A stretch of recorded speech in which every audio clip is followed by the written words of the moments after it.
So everything is Yeah, great when you have indeed. pleasant souls sitting together to have a random chart. So welcome Yeah, to the a random chart. The talk, maybe we could put it as. This is Prasanna Kumar talking to one of the well-known, beautiful, spiritual soul, and my guru. I would definitely say Acharya, lantern carrier, Manatita Hutchinson. He is from UK and he is a follower of uh, spirituality. Basically, would like to explore furthermore from him. Let us get to know about how he got into the spirituality, the path of spirituality, and how important is to you know for him to follow his path, how he got into. Uh, yes, sir. Over to you. I was unconsciously seeking. I was married. I had a beautiful wife and a young son, and I was unconsciously seeking. I didn't know, but I ordered a book called The Path Autobiography of a Western Yogi. It was written by a gentleman called Donald Walters. His monastic name was Swami Kriyananda, and he was a disciple of the famous Paramahansa Yogananda, who lived and passed in America, in the West. And I started reading this book. I was sitting at home with my wife one day. It was days off, and something just came through the flap. I picked it up. I was 30 years old, I think, October, September 1982, 42 years ago. This is for the third year. I picked it up, I started reading, and I felt my being just going through some spiritual experiences. It just changed my consciousness and the way I looked at life. And I just couldn't put the book down, and I read it totally all the way to the very end. And by the time I was finished, I was a totally changed man. The next day, I went to my local newsagent and I saw two books on a dirty shelf. They were going very, very cheaply. They were just, books people were trying to get rid of.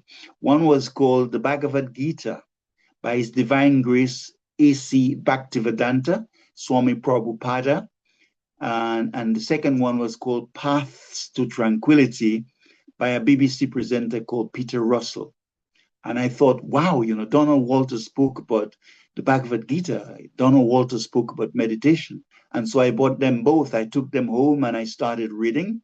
And to cut things short, there was a paragraph uh, called The Path of Love, Devotion, and Surrender with a telephone number and an address which was only 3 or 4 miles from my home. It was the path of Sri Chinmoy. I made a phone call and somebody says, yes, we meet here at the Quakers, the Friends Meeting House at that time. Come along. And I went, I took time off from work that day and I went that Friday evening and 1st of October 1982, and I'm still there almost 43 years later. Mm. Well, that's a great. During your, whatever you're saying, I mean, you said there you became a totally changed man. What do you mean Yes. by that? Well, I understood a lot of things from Swami Kriyananda because I grew up in Christianity. I was a devout Christian. I followed Christianity ardently as a child. But Swami Kriyananda spoke in a way which complemented Christianity. I noticed that quite early. He wasn't trying to separate, he was bringing the whole thing together. And it made a lot of sense to me, and I began to understand. But Swami Kriyananda used some words which was new to me. He talked a lot about consciousness and equated it with what we in Christianity call spirit with a capital S. And he's talked about the triune of omnipresence, omnipotence, and omniscience of spirit. But he kept using the Eastern word consciousness. And I related to that consciousness. And I felt that this consciousness, my spirit, my consciousness was changing. Things were happening within me, which I had not felt before, was an intuitive thing was going on within me. Swami Kriyananda also talked about the concept of karma and reincarnation, which he put together. He says you cannot separate them.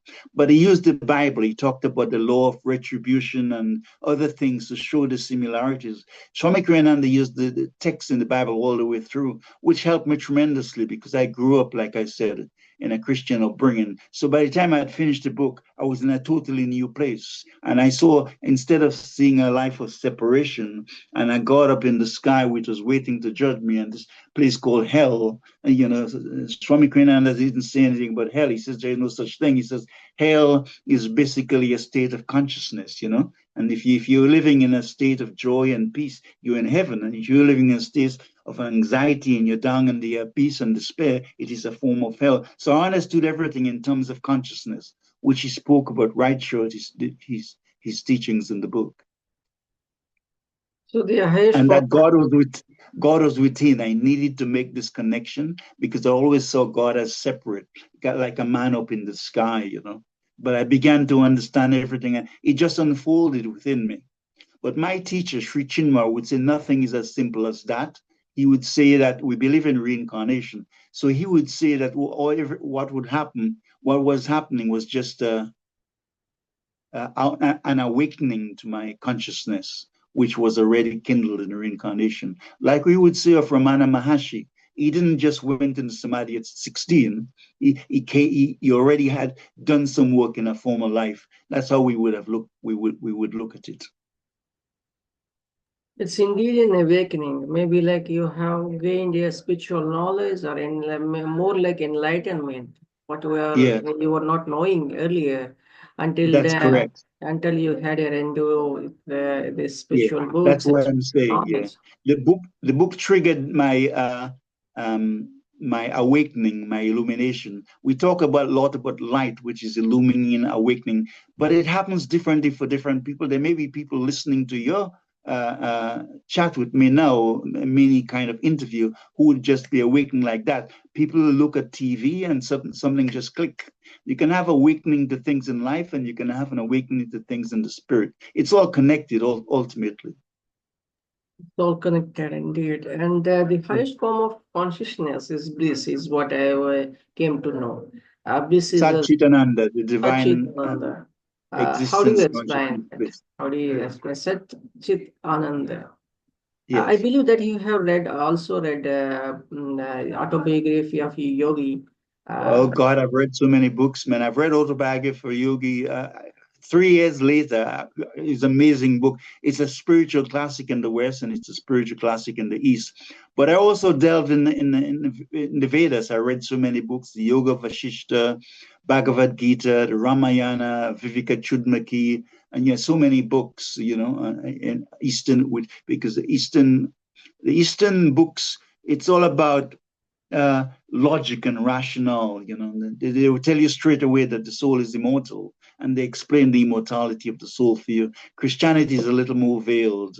It's not so logical. do you follow yoga? Do you Yes, practice yoga on a daily I basis? well, yoga is something we do constantly. The only thing is that we see it in terms of Patanjali. Patanjali spoke of 8 limbs, and what the later teachers coming from the East did, they realized that some people were not ready for meditation, so they included the Hatha yoga practices, the asanas or postures. When we speak of yoga, we speak of the English word yoke, to bind, to bring together, union, a harmony with the self. And that is what really we mean by yoga philosophy. So, yoga is the science that teaches the individual soul, the Atma, how to merge to become one with the Paramatma. The individual soul becoming one with the Supreme Soul. This is the goal of life. We call it God realization, a state of conscious, total, and It's inseparable basically oneness with like God. uniting your soul, uniting yourself with the higher consciousness. Uh, so Exactly. exactly. So it's like ego meeting super ego. That is something. Indeed. It is. So that is something your Yeah. spiritual journey. When it comes to spiritual journey, how you could just try to relate your writings to the spirituality or philosophy because most of your writings are based on that, and it Yes, also because as we reflect your spiritual inclination. develop through meditation, our awareness becomes more heightened. Most of the mystics are very similar in writings. You would notice whether it's Hafiz, Kabir, what was his contemporary called? Hafiz had a contemporary. Um, Rumi, Rumi, my favorite, and Rabia, Mira, whoever it is, the language that we use is cloaked in spirituality and meditation, inner experiences. We thought that the unveiling of the inner experiences, what Sri Chinmoy would call light or grace, one cannot write that way. It takes a lot of spirituality to write that way. So, if I may ask you, how many of you you influenced with your kind of practices, spiritual practices, and how? How many are we?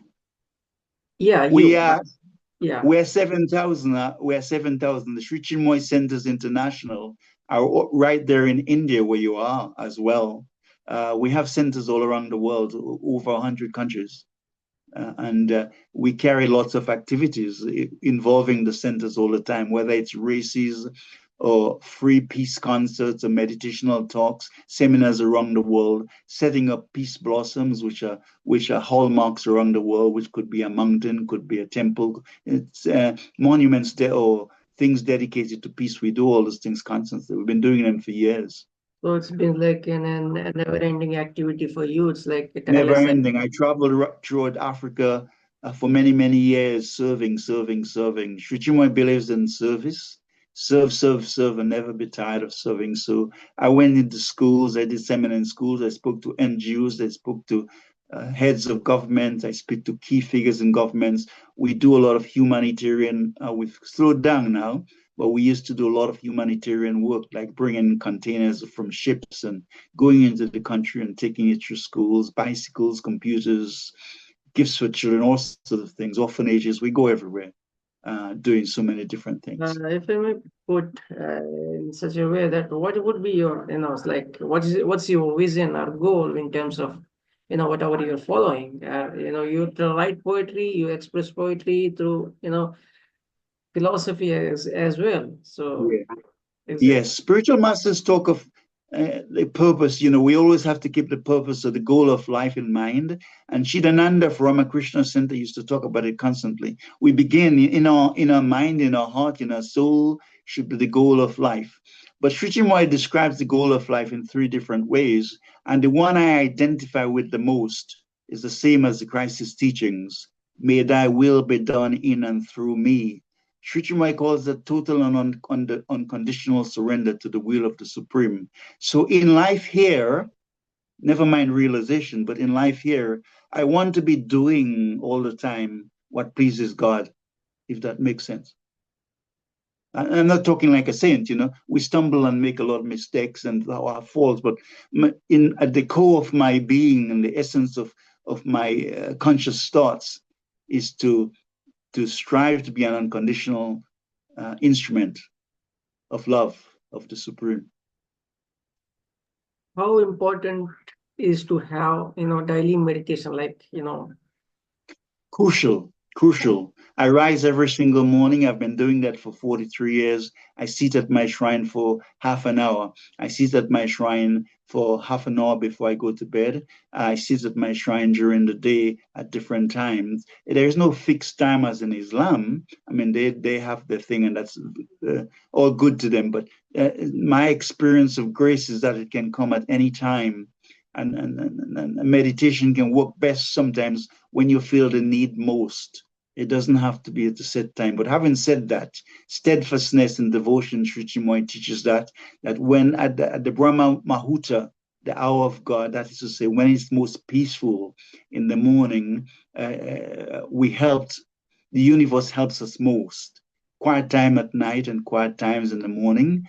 And he says, we being Westerners and we're working so hard, the Indian time of 4 in the morning is not necessarily good for us because we need sleep. So we generally start at 6 in the morning or just before 6, and again at night before we go to bed. But I personally, disciples differ. Some disciples have greater or lesser capacities. So I personally go on silent retreats quite frequently. I was on one in December and I'm going on one in the next 3 weeks. Just after my birthday in Heidelberg, we have a temple in Heidelberg, and we have silent retreats where we go. We have 70, 80 people sitting in a temple, no speaking. We just in silence for 4 hours, 6 hours, 7.5 hours, just meditating. I do that quite frequently. So that is very important. We need to have a regular, course of life, like, uh, discipline. This is what very much important when you Yes, when we are into the path. And I also believe that there is a full moon meditation where there is something like we group meeting happens, and where yes, we could get yes, a higher level of this consciousness or whatever it is, and you can gain yes. a tremendous energy, spiritual energy. Definitely. You would find that different things help you. Singing, chanting of Om, walking meditation, the whirling dervishes, they get help from what they do. One can use is nature and the moon, like you said, being a part of it. Nature. Sridhar was in Bali once and he was so enthralled. He says, wow, this place is so beautiful. He says, here, you don't need to meditate. He says, nature would meditate on your behalf. So when you're in the woods or in the forest in a particular peaceful environment, that helps too. Nature helps you. Mother Earth helps you. Nature itself, rejuvenates your soul and by mind, body, and soul. Yeah, the So ancient yogis used to go to the Himalayas. We're not doing that so many. 21st century is so dynamic. But yeah, Saturn has taken many forms through centuries. your body feels light and positive, and you get vibrations of calmness and spiritual Indeed. elevation that happens. That what it's believed to be in nature when you're in the nature, unlike you're in home or mechanical kind of environment. Yes. What is believed. So so if I ask a question like this, or like, what is which occupies priority, poetry or spirituality, or both? Poetry is an aspect of the voice of the soul. Everything, I've written about 70 different poems on poetry itself. I read one today, but I explain it. My most significant explaining is to say that it's the voice or music or song of the soul. The soul comes first. Everything else is subject is an instrument of spirit. Brahman is first, and poetry is an aspect of Brahman, if that makes sense. So I see everything through the light of spirit. Exactly, sir. Yeah. Yeah. I agree with you. I agree with you. It's like a flowing river. An Uh, aspect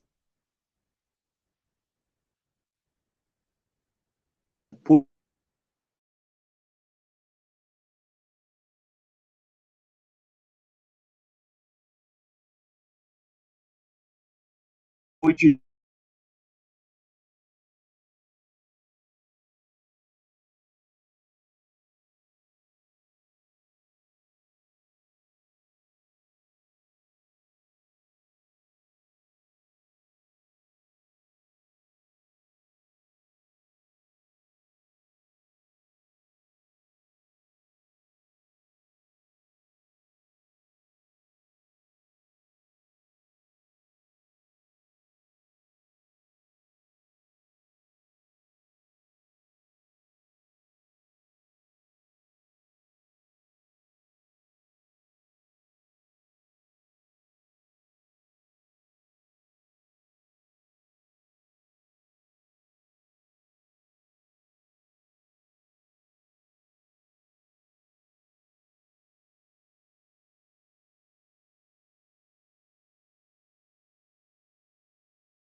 I'm afraid, sir, this line has been cut and this because of this internet. I'm sure if the recording has been saved, recording is in progress.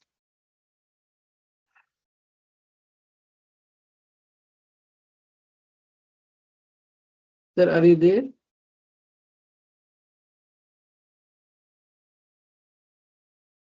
Hello.